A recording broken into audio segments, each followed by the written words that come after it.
Hello, कसे आहात तुम्ही सगळे? मला आज ऑफिसला जायला खूप उशीर झाला होता. काल रात्रीची खूप सारी भांडी पडली होती. मी रात्रीच भांडी घासून घेत असते. मग आधी भांडी घासून घेतली सकाळी उठल्यावर, त्यानंतर भाजी वगैरे कट केली आणि स्वतःचं आवरून घेतलं. मग भाजीला मी सिंपल अशी आज फोडणी दिली होती. भेंडीची भाजी केली होती. त्याच्यामध्ये लसूण आणि भरपूर सारी मिरची टाकली होती आणि हळद.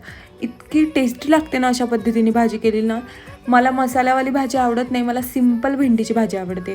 त्यानंतर स्वयंपाक करून घेतला, टिफिन पॅक केला आणि ऑफिसला गेली होती. मग संध्याकाळी ना मला मंडईत जायचं होतं, भाजी वगैरे आणायची होती थोडीशी, कांदे बटाटे वगैरे. मग ते सगळं आणायला गेली आणि ना मंडईच्या बाहेर इतके सुंदर ड्रेसेस लागले होते. हे 2 पीसेस आहे, म्हणजे की खालची पॅन्ट आणि वरचं टॉप खूप जास्त सुंदर होते आणि कॉटनचे होते. आणि मी 2 ड्रेसेस घेतले पण आहे. नेक्स्ट ब्लॉगमध्ये मी नक्की तुमच्यासोबत शेअर करेल. खूप जास्त छान कपडा आहे. जर तुम्हाला याचं लोकेशन हवं असेल तर मला नक्की DM करा. Bye bye.